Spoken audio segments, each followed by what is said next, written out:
वालेकुम जी। आज हमने एक 60 साल पेशेंट के रेक्टल कैंसर यानी पखाने वाले कैंसर की सर्जरी की है और मेरे साथ मेरे ट्रेनी हैं, इनके कुछ क्वेश्चंस हैं, तो मैंने सोचा कि इसके बारे में एक वीडियो बना लें। सर पहला क्वेश्चन है कि sir 60-year-old male with bleeding per rectum, what did you find? जैसा कि मैं पहले भी कई दफ़ा कह सका हूँ कि अगर किसी की एज 40 या 50 साल से ज़्यादा है और पखाने के साथ खून आता तो एक रेड फ्लैग सिम्टम होता है। ये पखाने की नाली की कैंसर की अलामत भी हो सकता है। ये अलामत पेशेंट को चंद माह पहले हुई, तकरीबन 8 माह पहले, जब इसका फर्दर वर्कअप हुआ जो कि कोलोनोस्कोपी था, उस पर पखाने वाली नाली का कैंसर आइडेंटिफाई हुआ।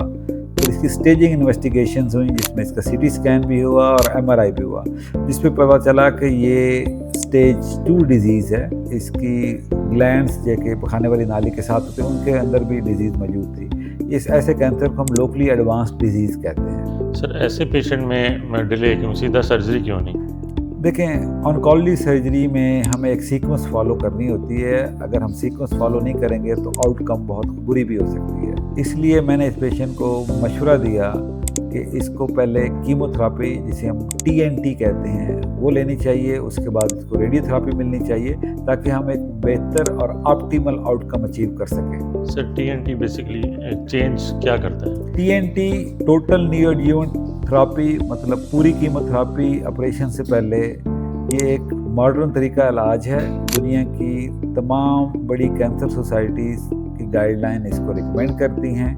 इसमें पेशेंट अपने कीमोथेरापी के 6 से 8 साइकिल कंप्लीट करता है, जो कि डिजीज़ बायोलॉजी को चेंज करता है, यानी कि उसको लेस एग्रेसिव बनाता है, फ्यूचर आउटकम को बहुत बेहतर करता है, पेशेंट की सर्वाइवल को बेहतर करता है, सर्जरी के प्लेन्स को बेहतर करता है और टेक्निकली सर्जरी सिंपल हो जाती है, और नोड्स या ग्लैंड्स को स्टरलाइज करता है, यानी कि उसके अंदर से कैंसर के सेल्स को मारता है। सर इस पेशेंट को किसी दूसरी जगह से एक डिफरेंट एडवाइस मिली थी? कभी कभी ऑन्कोलॉजी सर्जरी में हमें स्पीड की बजाय लॉन्ग टर्म सर्वाइवल और लॉन्ग टर्म आउटकम पे फोकस करना चाहिए। पेशेंट ने मुझे बताया कि मुझे दिखाने के बाद वो चंद दूसरे सर्जन के पास गया जिन्होंने उसको अप फ्रंट सर्जरी या फॉरेन सर्जरी का मशवरा दिया।